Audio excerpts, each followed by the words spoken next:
So the Facebooks and the Twitters blowing up a little bit. A lot going on for kind of a quiet Thursday night. I usually pop onto Facebook and Twitter, check out some of the pictures, check out some of the terrain, check out some of the Battletech paint ideas, get inspired. And the volume of posts are up. So apparently some letters went out, some cease and desist letters to some popular 3D printing sites and some popular 3D printers for Battletech. They got nuked. Catalyst and other representatives had to do it. I may not agree with it, but I understand. But at the same time, what's distressing is that it's this kind of usual reaction. Some modeling pieces that were tagged as Battletech. An example would be this 3D antenna kit. Like you can put on your Zeus, you can put on your Locust, some other mechs. It's kind of like a sensor array. Has nothing to do with Battletech. Could be used for Battletech. Could be used for 40K. Used for lots of other things. That got nuked just because it had Battletech in the search and the tagline. So is this an apocalypse on 3D printing? I think for those of us in the Battletech community, if you play only Battletech and you don't play something like Warhammer 40,000 or some of the other big model IPs out there, it's kind of shocking, right? Because we're a close, tight community. You go to the local gaming store, and if Battletech's happening, it's not center stage. That's for X-Wing miniatures. That's for Warhammer 40K. You're like over in the corner. And that's cool. Like, I'm cool to like sit over there and do our Battletech thing.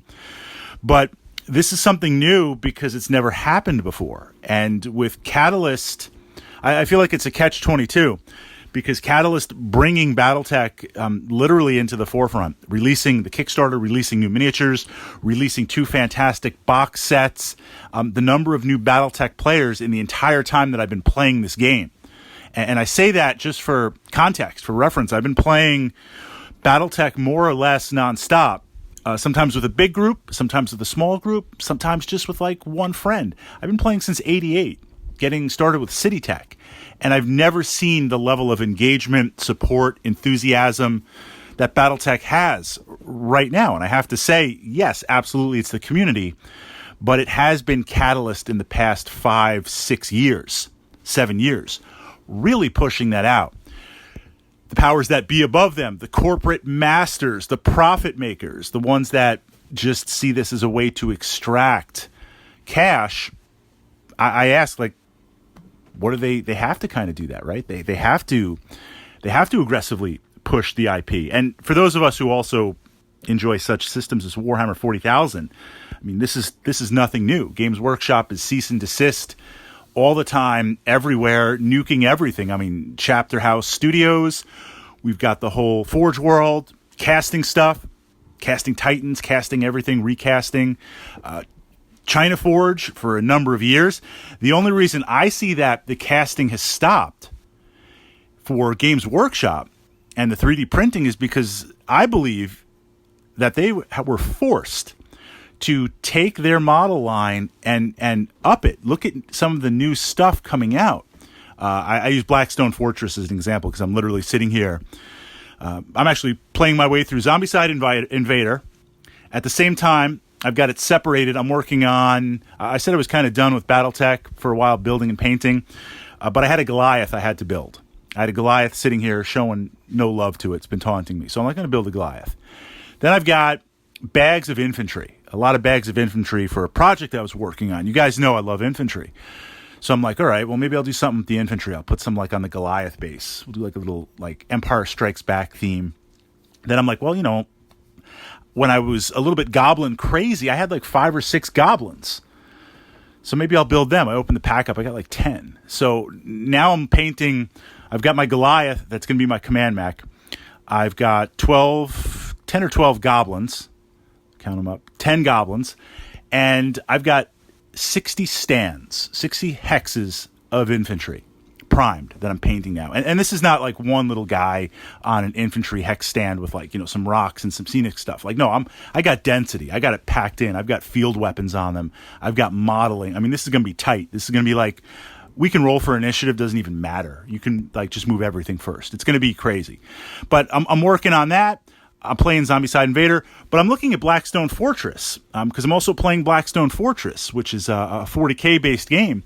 And the intricacies of these models are amazing. And they're just like snap, fit, push together models. They're not even the multi-pose kits that Games Workshop can create.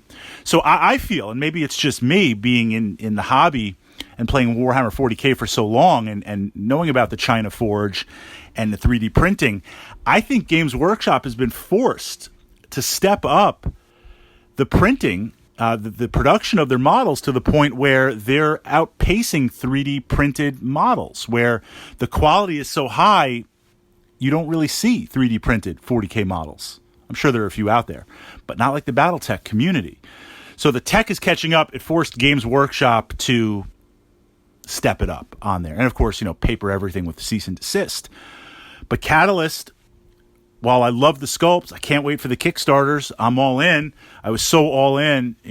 Mrs. Fritz, she thinks I'm got like one little box coming. I've got them like delivered to a friend. We're going to sneak them in. They're all in the trunk. Like, we got the game plan going on.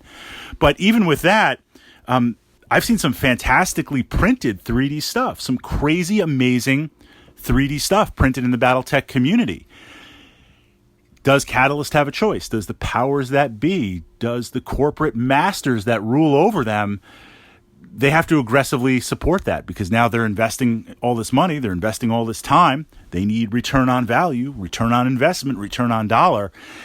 Has Battletech, I guess this is the question, has Battletech reached the point where they can no longer look the other way for those openly producing 3D printed models, for those charging for 3D printed models, even if they're your own sculpts, even if there's enough difference, even if you're doing kind of the re-scene, unseen, new scene, completely different, and instead of the Marauder, you're calling it like the Bandit Attacker, but we all know it's a Marauder. Like, can they continue to let that pass?